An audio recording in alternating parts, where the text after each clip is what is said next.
Well, good afternoon, Facebook Nation. Thank you so much for joining us in our live broadcast here. I'm Peter Ahn. I'll be the host today. Very excited about our show.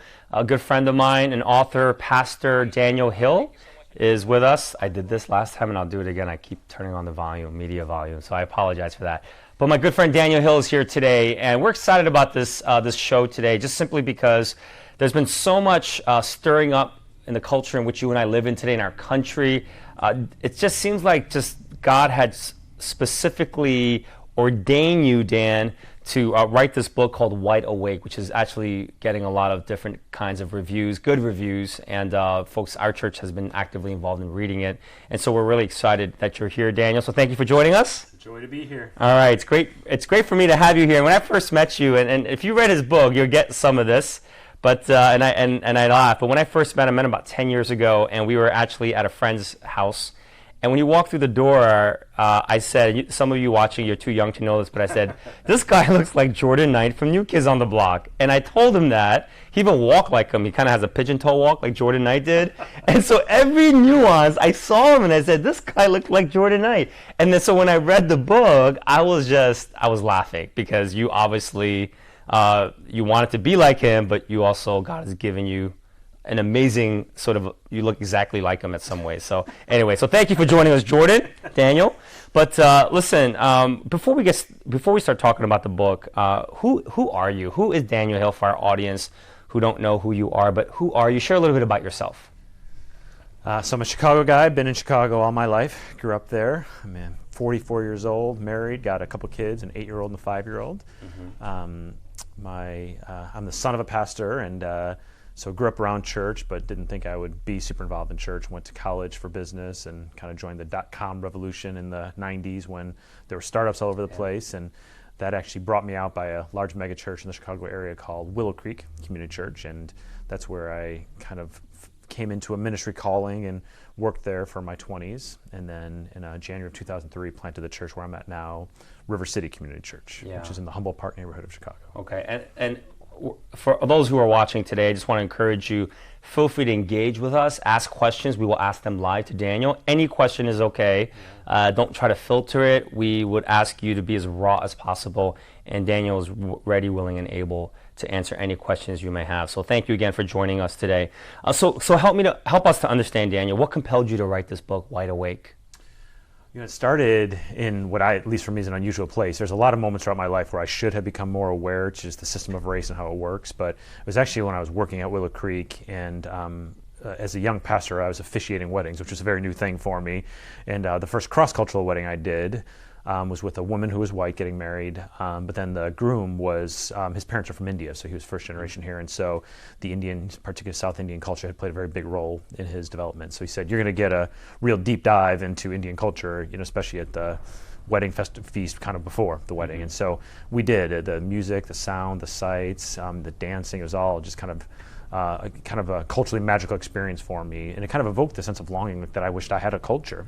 So I came to the groom-to-be afterwards, and what I intended is just kind of a straightforward compliment. I said, wow, as a white person, obviously I don't have a culture, but you do, and it's such a rich one, and I just want you to know I'm really jealous and envious of your culture. And he was smiling before I started, but he stopped, and he got very serious, and he put his hand on my shoulder, and he said, Daniel, not only do you have a culture, but when your culture comes in contact with other cultures, it almost always wins. It would be a great idea for you to learn about your culture. And headed back off on the dance floor and just kind of left me standing there in awe going, yeah, it really was. Yeah. It was a come to Jesus moment because, I actually felt defensive by that. I was like, no, you don't understand. I don't have a culture. My culture certainly doesn't win. And that ended up kind of evoking a restlessness in me that kind of began a journey for me around this. And so explain to me, like, as you were writing this book, did it just kind of flow, or are there moments when you're writing this and you're feeling the pain of what might transpire as you're writing some of this stuff? And was there a sense of even butterflies in your stomach of nervousness saying, wow, when I start writing this stuff and people start reading it, there's going to be some potential, attacks. And were you preparing yourself for that? How was that whole process of writing this book for you? Yeah, it was daunting.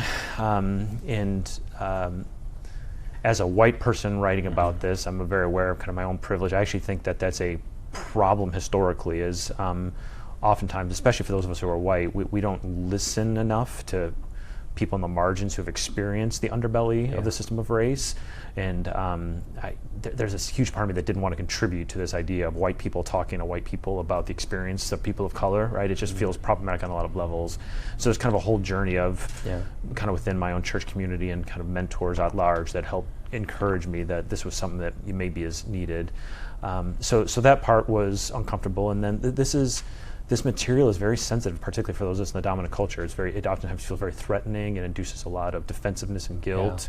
There's just some hard truths in terms of the history of how we got to where we are. And so it's tender and oftentimes very inflammatory, even just to have the conversation. Yeah, we just want to thank everyone who's watching again. Just to remind you, we would encourage you to ask questions as you see fit. I have it on my phone and we'll answer them live as soon as you send them to us. So Daniel, what I wanted to talk to you a little bit about is that in our dialogues, even here at the church and even outside the church, when we think of the word white supremacy, and you explained this a little bit yesterday in our small group Bible study, we oftentimes think of the extremists. But there are also a lot of people who don't necessarily believe white supremacy nor white privilege really exists today. Does it? And can you just kind of explain and help us to understand what white supremacy really is? Yeah, so I agree with you. I think for the typical person, especially a typical white person, but this may be true for other kind of cultural backgrounds as well. When we think of white supremacy, we tend to go to the most extreme forms. Like Charlottesville felt like a white supremacy march, right? Or when somebody draws KKK or Nazi swastikas or something, or overtly talks about wanting to harm people of color, right? That seems easy to identify as white supremacy. By doing so, we tend to dilute the definition. White supremacy, the word really does get to it. It's literally an ideology that says somebody is supreme, somebody's superior, right? That's really what white supremacy is at its core. It's an ideology that says there's a human hierarchy of value that can be delineated by race, and at the top of that pyramid is whiteness. And so it could be something that you as an individual completely reject, and I think we should all be on the move to trying to become people who reject that, but it doesn't change the fact that ideology that says whiteness is more valuable has been around since the beginning of particularly the founding of this nation, and it's been very instrumental in the development not only of personal ideologies but in the systems and structures that are designed to serve people, that there's this inherent belief system that there's a racial hierarchy and that white is at the top of that. And so really, at the end of the day, it doesn't actually matter if you agree with it or don't agree with it. I think it's pretty easy to make the case historically and just logically that its presence is still very thick in the atmosphere around us. So then Daniel, what would you say, but we had a black president. So if white supremacy, white privilege still existed in that way, we wouldn't have elected a black president. So, I think some people even use that as an argument. We've really progressed as a country. And this whole idea of white privilege, white supremacy, some really do believe it doesn't exist. So what would you say to that? Yeah. Well, a couple different threads in there. For one, just even the question around progress. I think we have to have honest conversations that both are true, right? In some ways, it's undeniable we've made progress as a nation. With that being one of the examples that it probably wasn't possible earlier on in our history that somebody like President Obama could have been elected. So we have made progress. On the other hand, I think we also have to be honest and say almost every social index still shows tremendous disparity in terms of economic opportunity, access, educational levels, et cetera. They're not actually moving all that much, the disparities, right? So even the progress question itself, that can be a little bit naive, I think, when we say we're post-racial or we've made a lot of progress. It's like, when you look at the incarceration system or when you look at, equity or things like these kinds of indexes, it's arguable how much progress we've actually made. To the question of, is white supremacy still there or not? I think there's both big and small examples that we can look at where the messaging in particular that whiteness is, superior, that whiteness is most valuable. Like one of the ones we talked about at your small group last night. You can, in almost every country, even including our own, but even in a lot of other countries, even countries that don't have white people in it, the white beauty standard is so present in almost every nation.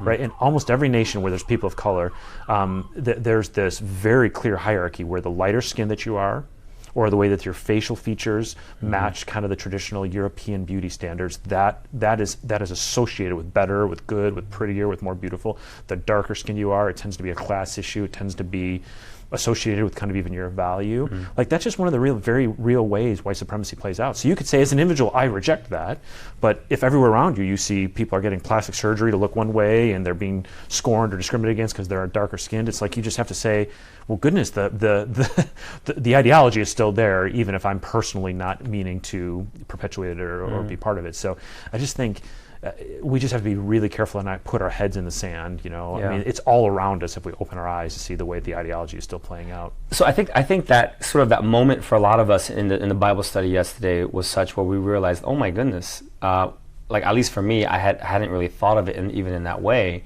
But I know in the Korean culture and even in Korea, South Korea is the plastic surgery capital of the world, and there's no other country where more people get plastic surgery on their face. And the look that everyone goes into plastic surgery for, like you said, has white European features. Big nose, a bridge in your nose, bigger eyes, shave that cheekbones, and things like that. And I never really connected it and realized, wow, the influence of white supremacy is so strong, deeply embedded in our Korean culture as a nation, that we're all trying to get surgery to look more white. And like we talked about at the group, we're destroying the Imago Dei. God created us a certain way in how we created us. And some people, like my people, have smaller eyes like me, smaller noses and things like that. But that's just part of who we are. And so you're right. And I just never really thought about that. And so I think for a lot of people in our group yesterday, especially the Asians, it was kind of like that, oh my goodness. It runs real deep. I thank you for sharing that. And if we just stopped there for a minute, right? So there's a systemic piece we have to contend with. We'll talk about that in a minute. But even if you just take the personal level, right? If somebody so quickly jumps to saying, oh, white supremacy is not real, that's not something we have to engage with. Well, you miss out on, if there's an individual whose features don't match those traditional European standards, they're going to hear messaging over the course of their life that they're less pretty, less beautiful, and therefore less meaningful because of that, right? And that's a huge assault on them, right? And so that's part of their transformative work, is to be able to say, no, God created me in God's image. My value comes from that, not the artificial beauty standards associated with white supremacy. But you don't get to freedom without naming that lie of this supremacy kind of pyramid that's created. So none of us are unaffected by it, even if we're not conscious of it. Wow. Yeah, and I would say also, as we were talking, you said, what is this whole eye thing? You had even no idea what it was. And I said, it's the flap. And I think the sad reality is that, when Asian parents have children, they're hoping that their kids have big eyes. They're hoping that their eyes aren't small. They're hoping that they'll have a bridge on their nose, that they wouldn't have a flat nose, so that they would look more European, more white American, as opposed to looking a lot more Asian. And I think there was a part of me yesterday when that happened, when we were sharing that, there's a part like, man, I grieve that. And I grieve that for our people, because I feel like we should embrace, and you're exactly right, the ones who don't have the big eyes, or the girls who don't have those features, will often be ridiculed, in our culture. And the ones who have the very Northern European features will be embraced and loved upon. And be told by everyone how beautiful you are. And so it's really that subversive and that deep, and so I just it was just really one of those powerful moments that we had. Tell us a little bit. I really love, and if we can just get a little theological, if that's okay. You talked about the kingdom, thy kingdom come, thy will be done yesterday. You talked about the devil, and really what that word means, or what his intent or his purpose is. And I just was wondering if you could just maybe share that with the audience. I thought that was really powerful. So my upbringing is within evangelicalism, and that's where I'm talking about this stuff a lot. One of the things I find for those who've been explicitly formed in conservative Christian settings, evangelical settings, there's this misnomer that's been developed that when we talk about race, when we talk about justice, that's somehow a political issue, that's somehow a social issue, and therefore it doesn't have to be engaged with. And so one of the things I'm just trying to help people remember is that at its root, this is a spiritual issue, not a social or political issue. And so it can sound spooky when you start talking about the supernatural, about the presence of evil, but Jesus talked about it all the time, so I think at some level we have to. When Jesus talked about the devil, the primary way Jesus described the devil is one who lies. We see at the beginning of the Bible, in the Garden of Eden, that the serpent comes in. The serpent doesn't have any powerful vision to compete with God. All the serpent can do is put lies into the head of Adam and Eve, right? In John chapter 8, when Jesus is talking to the Pharisees about the devil, in John 8:44, he said 3 different ways to make the point. He says, the devil lies, the devil's native tongue is that of lies, and the devil is the father of lies. So that's how the devil works, is through lies. I just want you guys to sit there for a moment, just think about that, because when we think about the devil, we're thinking of these awesome supernatural powers that are there to destroy exorcisms. But the devil, the chief way in how he works is by lying to us. I think that's so important, right? And when you connect that back to race, at its core, race is built on a lie. Race is a social construction, probably 400 years or less old, most would agree on, that's built on a basic lie. So can you, in your book, you talk about ethnicity, culture, and race. Can you just talk about the differences of that? Because as you're talking about that, I think that would be great to... Yeah, these terms oftentimes get kind of bunched together in a way that I don't think is helpful. I would say ethnicity and culture should be thought of very differently than race. Why?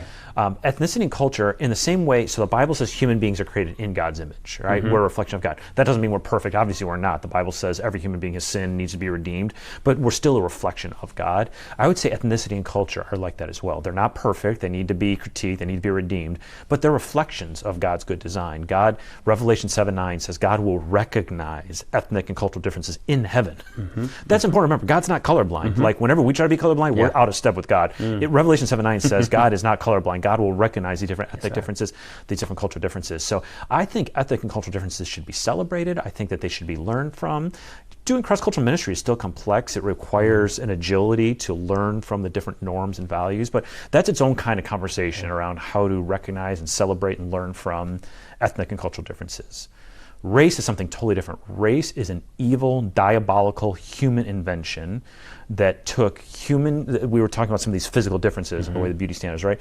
The system of race is built on the surface level of biological differences, which goes in the face of science. Science says there's no genetic differences between races, but racism is the system of race is built on physical differences.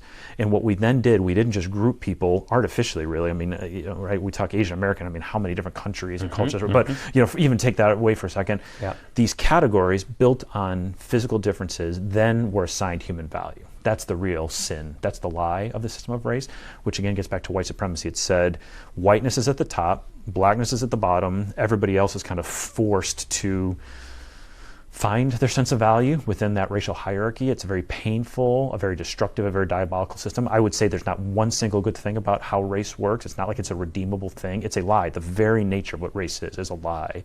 And you connect that back to the spiritual realm. If that's what the devil does, is create confusion through lies, race is a immensely divisive and confusing reality, and that it continues to perpetuate this myth that human value is tied to race, and that just creates all kind of havoc both in the personal soul of a person and in the systems and society. So you're saying race is human-made? Race is human-made. Was it made by white folks?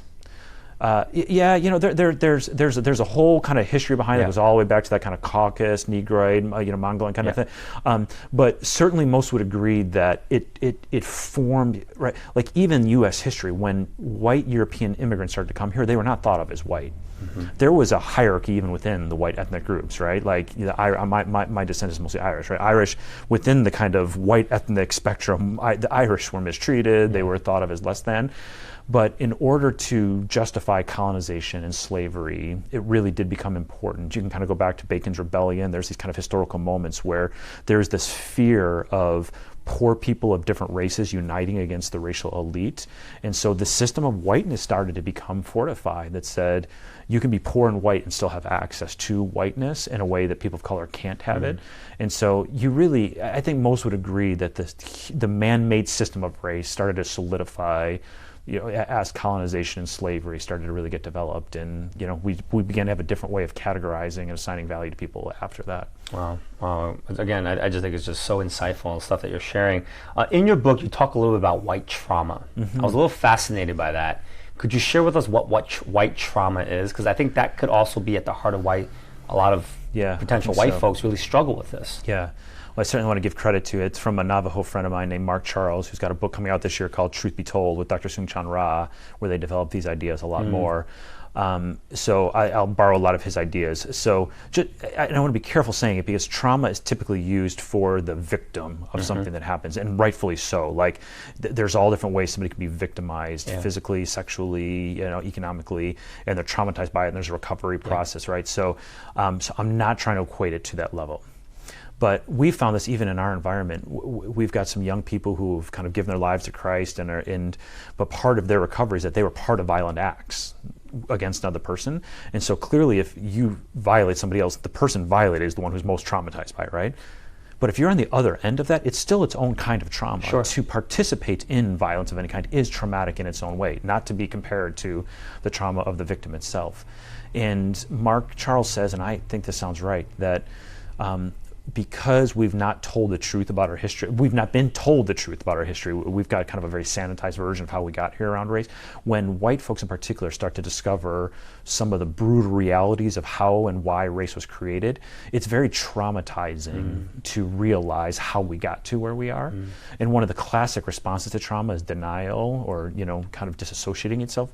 And so I do think that there is a form of white trauma where if you're not ready to kind of see the truth and hear the truth, when you start seeing glimpses of how we got to where we got to, independent of where you are at and how you're responding to it, just simply even the history of how we got to where we are, I think it creates this kind of panicky feeling that no, that can't be true, that couldn't have been true of my ancestors, that couldn't have been true of our history, and so there's this kind of traumatizing effect that causes us to shut down and not grapple with the things we need to grapple with. I think it's a very typical way how humans respond when there's any kind of thing where there's shame involved, or any type of thing where there's hurt, is just ignore it and just kind of move forward and try to minimize it. So, Dan, what would you like to say to our audience, perhaps, for those who believe, that white privilege, white supremacy doesn't exist today in this world, and they really believe that, and they can explain it well?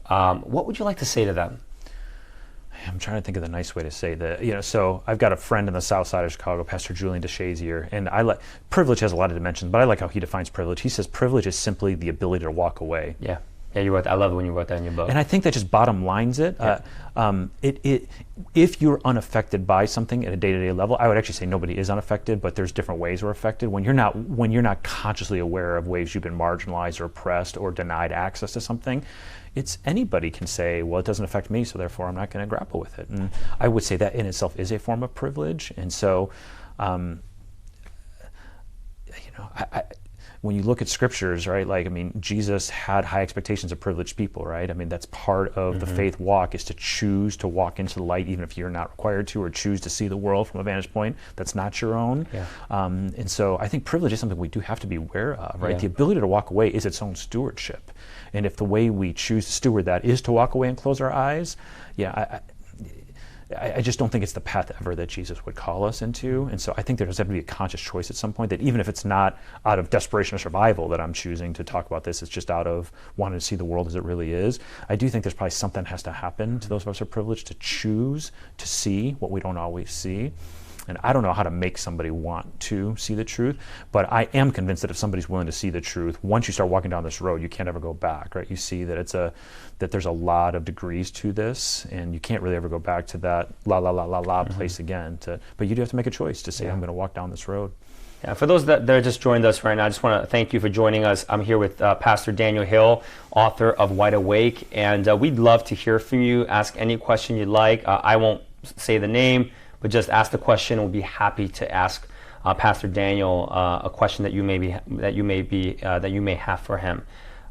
So, Daniel, can I talk a little bit about the Asian community? I know you may not be an expert in the Asian community. Yeah, that would be safe to say. But Metro is predominantly an Asian American church. We have, I would say, about 70% of our congregation is Asian American. Why do you think Asians and white folks, for that matter, but Asians need to read this book? I'm gonna have to buy that. That was part of my journey, is to feel like as a white person, I'm gonna try to articulate some of what I've seen in the white community. So I think one thing I can feel safe to say is I think contending with the reality and history of white supremacy is critical for everybody. that part I feel confident in saying. How it lands on different racial groups, how they hear or not hear that, where their barriers are, that's a realm I feel less comfortable. So I'd love to hear your thoughts on it. But yeah, that's okay. I'm going to stop short of offering anything more than that, I think. All right, so let me shift it if I can a little bit. There are a lot of evangelical Christians, Daniel, that do not believe that white privilege exists. And again, we hear stories of what happened in Charlottesville with the statue, and things like that. What would you like to say to people, the evangelical Christian community that might be even watching, to them, where they don't believe that this is something that we as Christians should really talk much about, that this is more of a political thing and not really a spiritual, biblical thing? Because there are a lot of Christians that believe this. I would agree with that. I think it's a very disheartening truth, but I think you're right on that.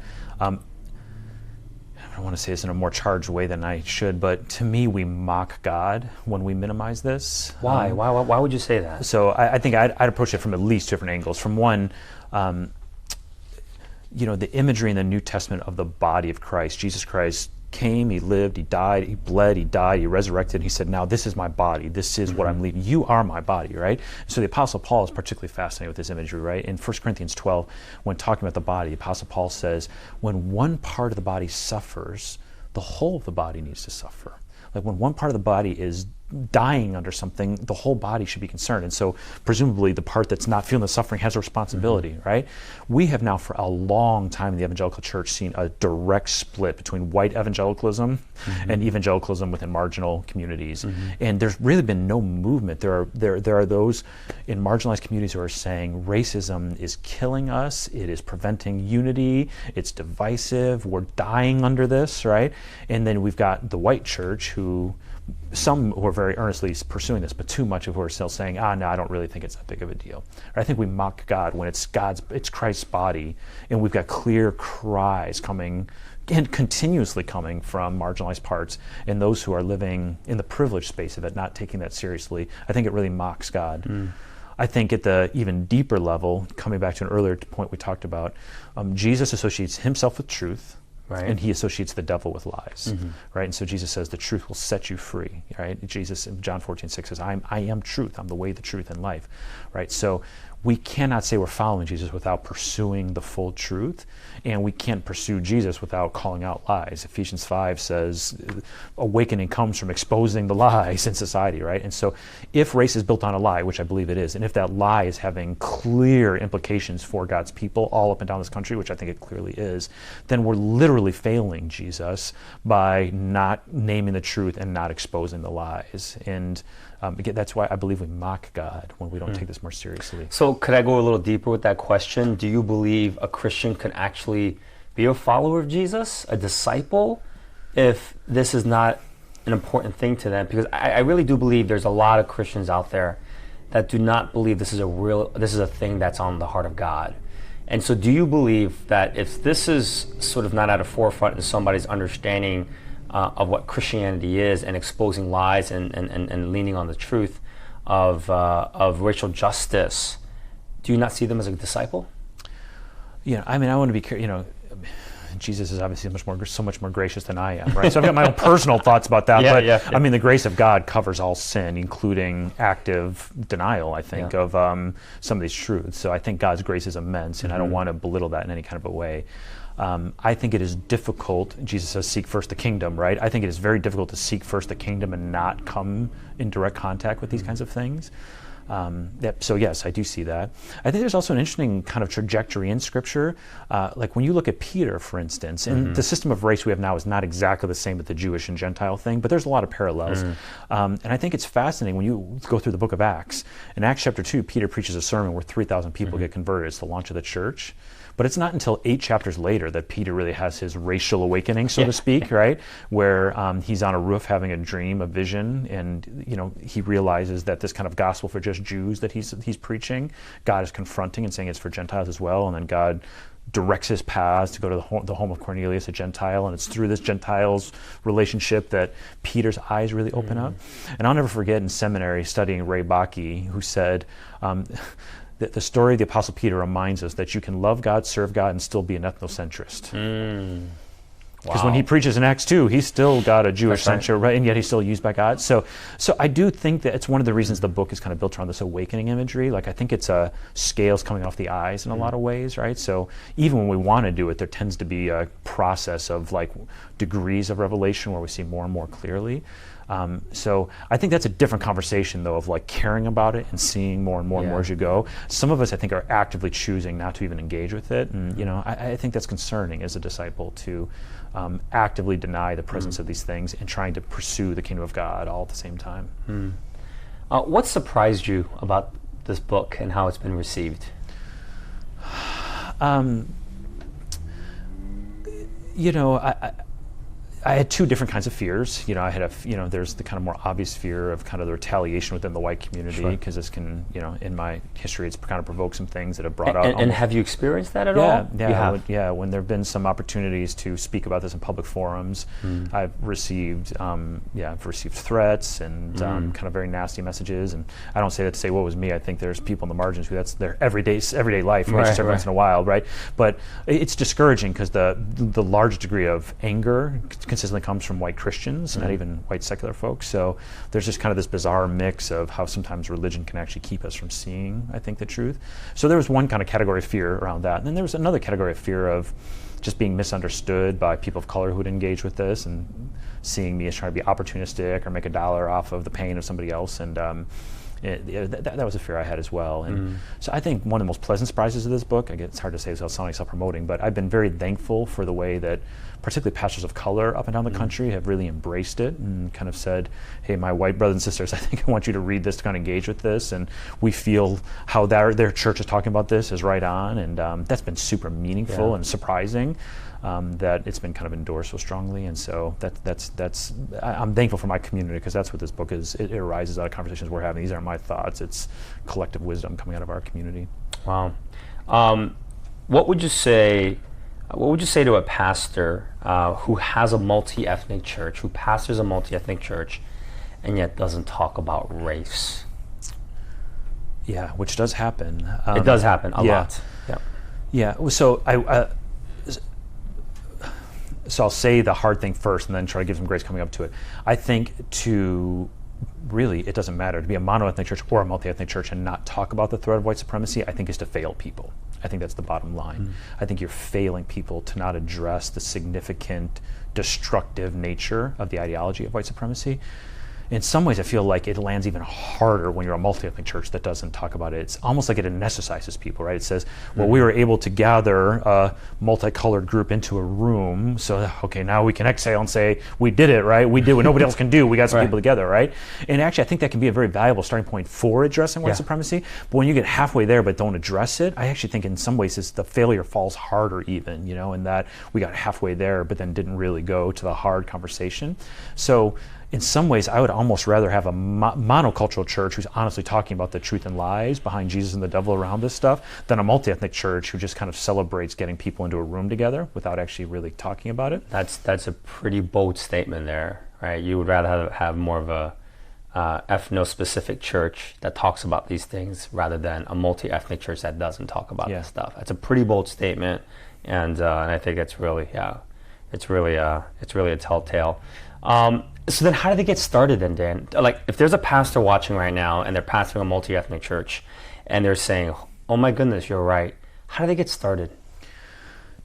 You know, I reference this as in one of the chapters of Wide Awake, but you know, in John 3, you get this great conversation with Jesus and Nicodemus. But coming out of there, after the born again, Jesus references, I think it's in number 21, there's this point where the Israelites disobey God and God releases the serpents. And like, this is very kind of bizarre. But Jesus references it in John 3 and talks about how the cure to it is that Moses would hold up a pole with serpents on it so that the people would remember their sin and act differently.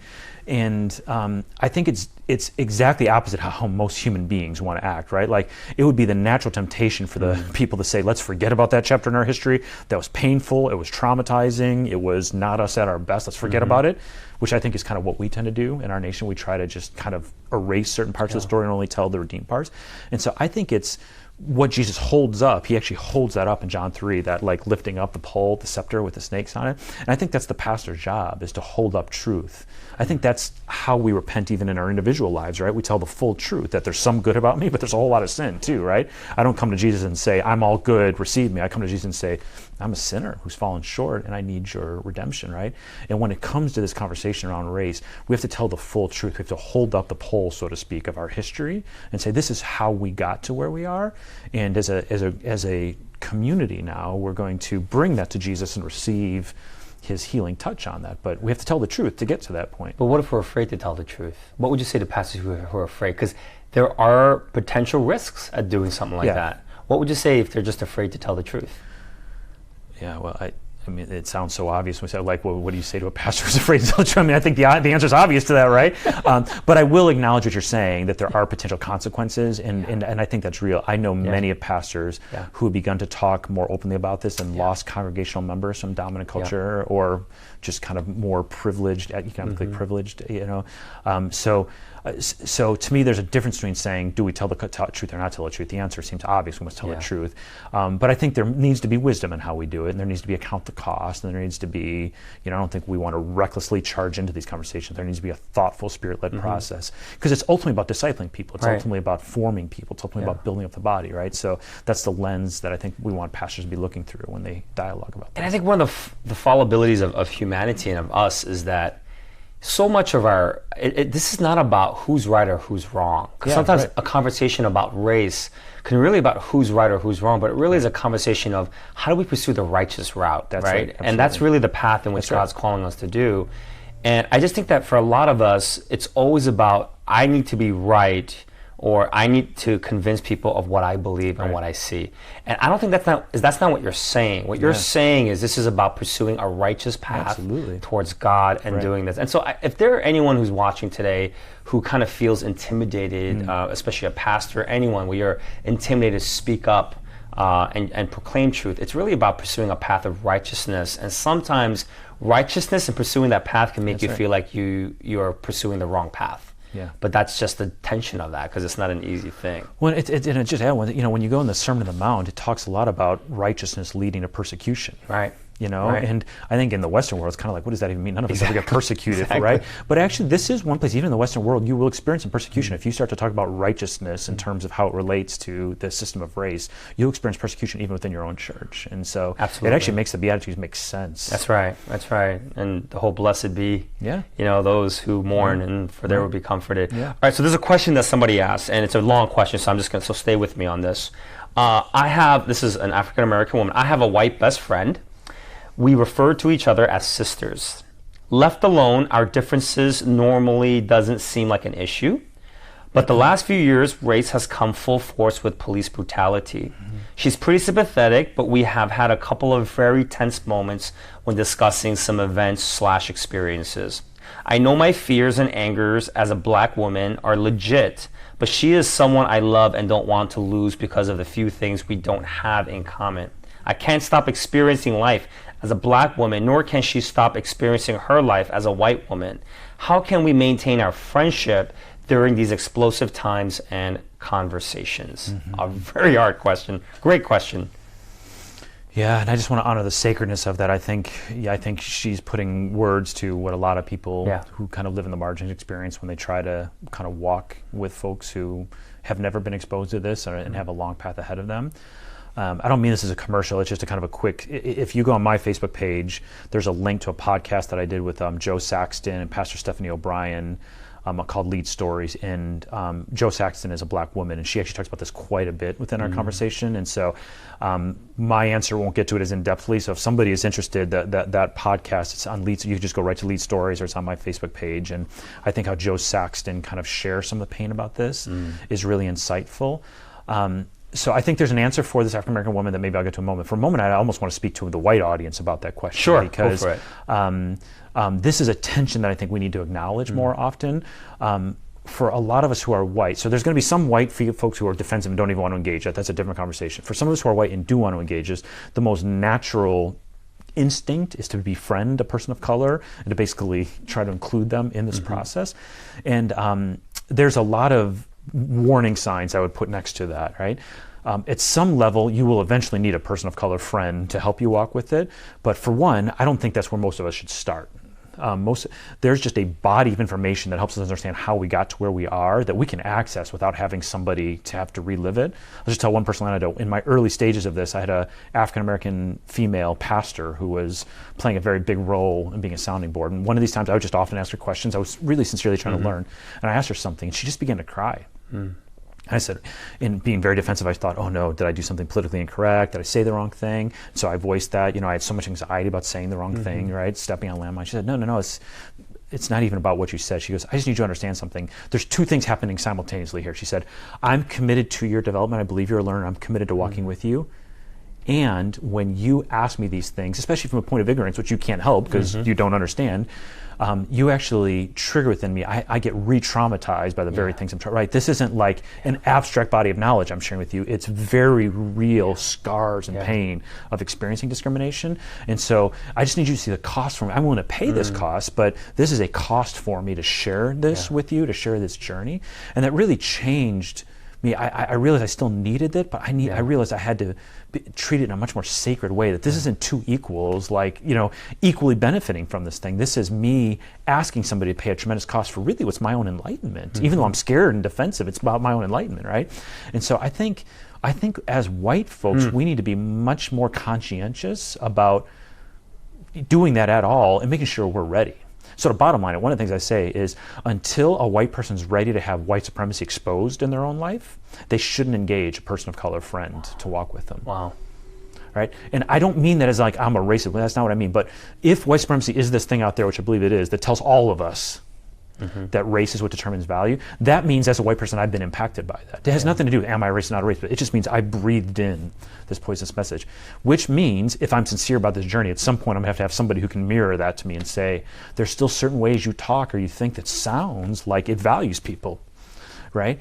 And until I'm ready to hear that, I honestly don't think it's fair to ask a person of color to walk with me because I've not even gotten myself ready to hear those conversations, right? And so in a lot of ways, she's asking this from the African American friends, but it's almost like I'm answering the white friend who's maybe not even asking the questions. But that's the onus on us as white folks is are we ready to begin a journey where we look at, maybe we have sincere intentions, but that doesn't change the fact we breathe in this air of white supremacy. So are we ready to have a friend who's willing to gently walk with us and expose those?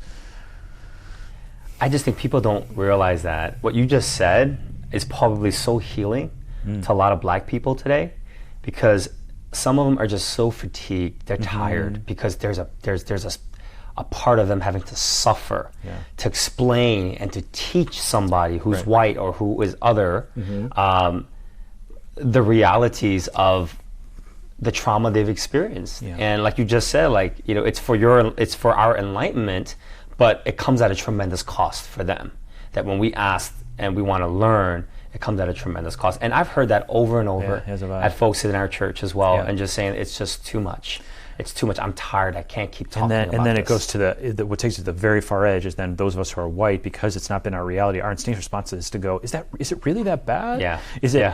Are you sure you're not overstating? Right? So like if it wasn't hard enough to be re-traumatized, there's this kind of burden of proof that we put on the person who's guiding us. Right. And that is what I think. And making them feel bad if you're just like, I can't do this. Yeah, I think that's what often pushes it over the edge, right? Is because it seems so far-fetched because that's not our own experience that we actually put the burden instead of assuming that their experience is telling us something true, we put the burden of proof on them to show that it really is true, and that's an exhausting. So Daniel, how are you able to do that? You're in a room with this black woman, pastor, and she starts crying. How are you able to, as a white guy who wants to learn, able to sort of experience this and process this and saying, wow, this is really traumatizing for you, and you were able to do it in such a way where you understood and you were sensitive enough, rather than that, like how a lot of us would react and saying, I'm here to learn. You should be willing to share this with me so I can grow. Like, why are you crying or why is this hard for you? Like, how are you able to do that?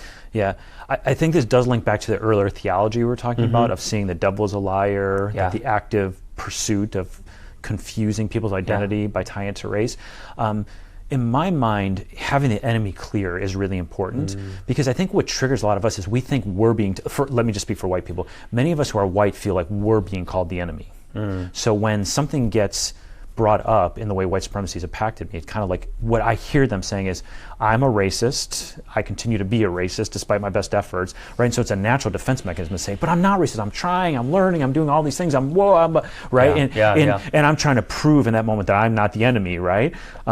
If the enemy is not me, the enemy is this lie called white supremacy, called race, called the nerve of racial difference that says people's value is dictated by race, then I need to do everything I can to understand that enemy better and understand how that enemy has affected me. And so to make it practical, when she starts crying there, to me, that doesn't become, oh shoot, I need to defend myself in that moment. It becomes like, wow, I become very sad in that moment. I go, there's one more degree of awareness I have of how the enemy kind of used a lie, right? Like, I'm so out of touch with truth that even in stumbling towards truth, I create more pain for somebody because of how much I don't understand, right? Like, I'm just not okay with being so blind that even in my best efforts, I cause pain for somebody. Like, I need to know, but I need to see more clearly than that. And so, but to me, that understanding who the enemy is and how the enemy works through lies, and like me responding carefully in that moment is a warfare against the evil of the lies. And I want to be on the side of truth. Great. That's fantastic. I have a question here from somebody. The reconciliation of all people is the heart of God. This is him. 100% agree. My question, I am very happy to hear that you see race as a terrible invention created by mankind and the result Satan's lies. And if that is so, why not just shut it down? Why allow an entire political party prey on people because of it? Is this not racism and a maximum form? Why not just say, okay, let's just start viewing people from the inside out? Why not kill it? Why not kill it down entirely with the only truth that we are the image of God? So there's bits all throughout that I would agree with. So let me start with that. I think that is the key to victory, is grabbing onto the truth of the Imago Dei, that we're creating the image of God. It's replacing the lies with that truth. That is kind of where we need to go.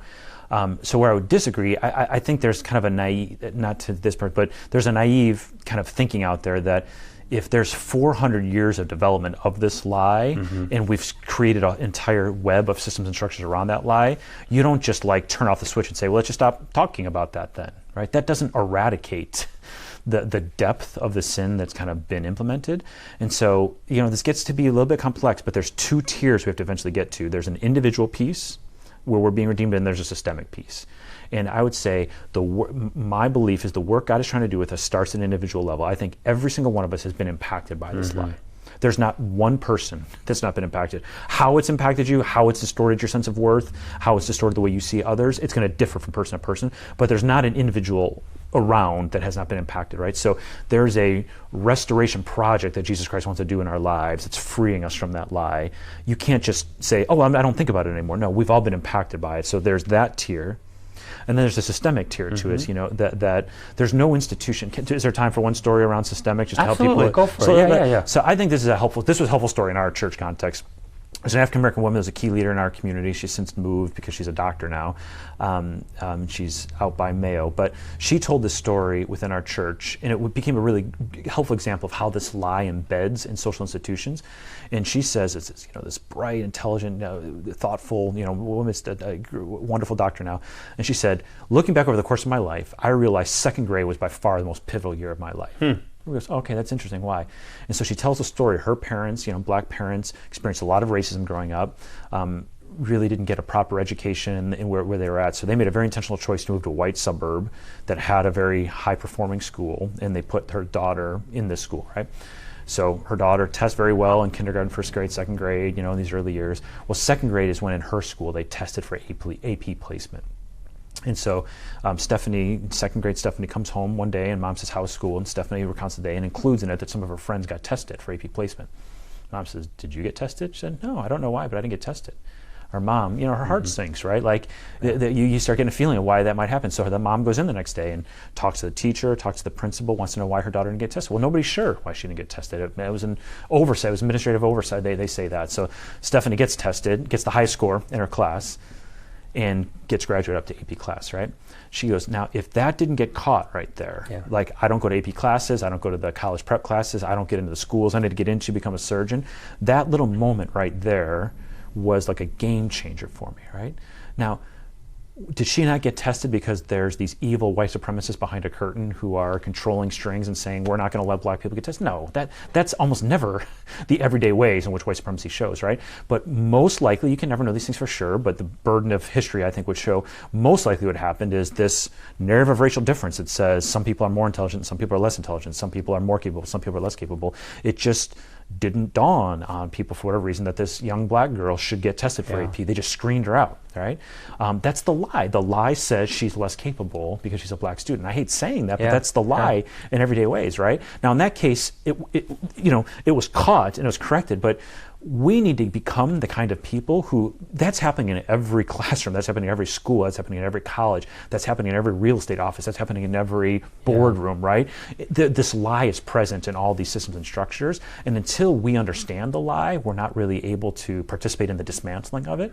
So I think it's just another reason why we can't just say, oh, well, let's just stop talking that way, right? That doesn't acknowledge the fact that we have structured things that way, and if we don't understand it, we can't eradicate it and replace it with what ultimately is the truth. Yeah. So Daniel, would you agree also that it's not just white people that are racist? Do you believe other cultures and other races are racist as well? Yeah, and I don't use the word racist as much. I mean, I think there's a place for it, but just because it's such a charge and it kind of creates this kind of win-lose kind of a thing, or I'm in the right side or I'm on the. I prefer to think of it as there is this sick ideology of saying human value is tied to race, and I see it more like it's not really a set of behaviors. I think when we treat it as behaviors, we minimize it to a dangerous point. I think we need to treat it as an ideology that's in the very air we breathe. So if I can just play devil's advocate a little bit, why do we not even focus on the racism that exists with other races? Why is the focus so much on how white people shows racism to other races? So I'm not sure if I'm exactly answering. So I do think we should all be wrestling with it. Right. I think so. If I want to say it clear, I do think white people have a unique responsibility in that, even though I, as a white individual that's living in 2017, I didn't create this system. I was born into it. I inherited it.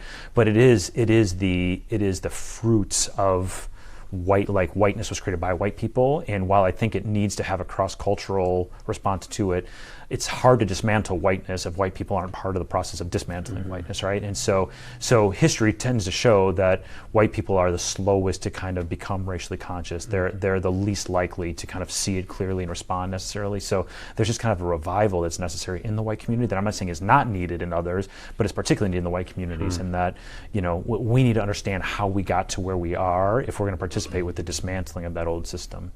Yeah, no, absolutely. Another question that came in, Daniel, how would you define racial righteousness, and what are some ways we can live this out in practical ways as a common Joe or layperson? How can we live that out? So I think at this point I'll probably be repeating some things I've said. Yeah. But so the righteousness piece, I would tie it to truth and lies. I think racial righteousness is being able to have a clear sense of what's true, that we're all created in God's image, and what the lie is, the way our systems and structures have been built around this lie, that human value is tied to race. What does it mean? I think we've got to treat both axes very seriously. I think there's an individual piece that's about our own kind of growing awareness in the ways that this lie has shaped me and then shaped the way I view my neighbor through the prism of race. And then I think we have to get to the systemic level or nothing really changes. I think this is where evangelicalism has oftentimes fallen short, is we've made the end of the goal kind of cross-cultural friendship with each other. And I think that is an element. I think that can be a really important piece. We've kind of talked about this throughout. But if hugging across racial lines becomes the end goal, we never got to the systemic part that says the way real estate was developed, the way access to funding was developed, the way the healthcare industry is developed, the way the incarceration system So are you saying the hugging thing should not be premature? Because if it's premature, it could be detrimental. I think that might be true too. I think what I'm more saying is it's part of the larger tactical strategy to get to the point where we can take on systems. And so I think rather than treating it as a means to an end, we've made it an end. And so I actually think it is hard to take on the systems if you don't have those cross-cultural friendships. But if the cross-cultural friendships become an end instead of a means, I think we lost sight of the bigger goal. So there's another question or a statement that this person asked the question before, says, why can't we just shut down the race? So he in his response to what you shared, he said, I'm not saying not to think about it anymore, All right, I'm just saying to replace the lie with the truth.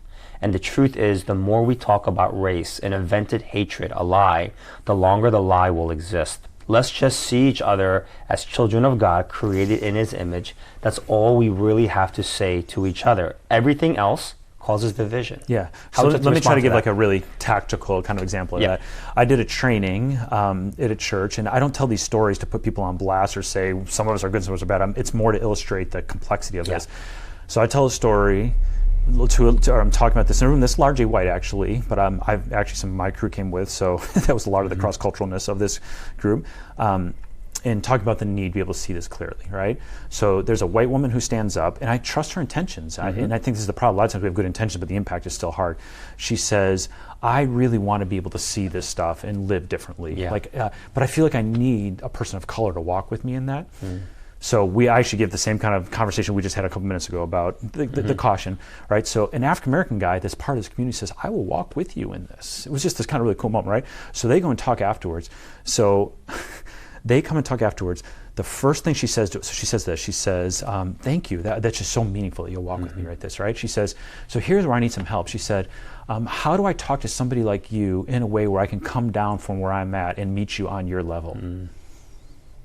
And he just felt like he got punched in the gut, right? Because despite her sincerity, what she's saying is, I see myself as up here and I see you as down here, and I'm trying to figure out how to, and it just, the degree of realization, right? That despite the sincerity for this woman, she's so deeply informed by white supremacy, right? Like that's her functional view is this, right? So to get to his answer, I think I'm tracking with what this person's saying, but it's not enough for the black person to say that white person, well, I just see you as a daughter of God and you just see me as a son of God. Like she just revealed there's deep work that's going to be necessary, right? Like the scales. In order to see each other as the Imago Dei. Right, yeah. You can't just say, okay, we'll just... right? Like there's deep transformative work. And in the process, it's wounding of him, right? It's reminding him that despite the fact that they sit in the pews together, she's got a functional view where she sees him as less than, right? Now, despite the pain, I want to affirm that, right? Because that is the transformative work. She needs to get to a place where it's not just words, like she actually can see him as a fellow. But that's a long journey, right? And so I just think there's a danger always of it being flippant or trite if we just say that there's just something we can say that moves, right? Like that's going to be a journey for her to get free. And that's where I think you see white people are in bondage too, right? Like that's bondage that she's in. Like she didn't choose that, right? That's a reflection of the air she's breathed her whole life, right? And so she's in bondage to that in a way. And to get out of that prison, she's going to need some help, right? She's going to need Jesus' help, and then she's going to need people to walk with her. And so there's all different kinds of bondages that come from this stuff, and I think that's ultimately what Jesus wants for us, is to be free. So we claim that as a starting point, we get clear on truth as a starting point, but there's a spiritual formation process involved in getting to the point where we truly are free. I think it's hard enough to get along with people, like with the Imago Dei, getting married to somebody. It's very hard to nurture a relationship with somebody that you love and that you say you're going to be with for the rest of your life. But when you're talking according to your understanding, and I fully agree with it, if race is truly human-made and it is diabolical to get to know each other based upon a system that was to divide us and to create greater hierarchy, it just requires a ton of work. It does. And it's hard enough to get along and connect and love somebody who was created in God's image, like your wife or your husband. But now you're trying to love and care for somebody where we grew up in a world where we were taught implicitly or explicitly that there are hierarchies based upon the color of our skin. And that's just not something that we can just say, well, let's just forget about that and just love each other. But there's a lot of pain that we have to share in order for us to have a healthy relationship and understanding. Without that kind of understanding and solidarity, then I don't think there can be a relationship. There needs to be an understanding, an awakening, if you will, in order for there to be a healthy relationship. Right. And let me say this on the other side. I think that is all true. It can be fatiguing, it's tiring, it's a high road, narrow gate, whatever you want to call. There's a flip side too, though, in that it's virtually impossible to be intimate with somebody in any kind of a way if you're not seeing the same thing. When you can't see the same thing, when you're not telling the same story, it's just hard to have friendship of any kind, right? And so I don't want to overuse the old school Matrix analogy. Remember the Keanu Reeves movie, right? And there's kind of this red pill, blue pill kind of idea, right? And I think red pill was reality, right? So like blue pill is kind of pretending like race is not a huge deal. Red pill is saying like, and to some degree, I think oftentimes awakening is necessary across the board. It's not just for white people, but the more you tend to be on the margins, the more awake you already are to this stuff. And so I think there is just this reality that we can't really even be friends if we're not seeing the same thing.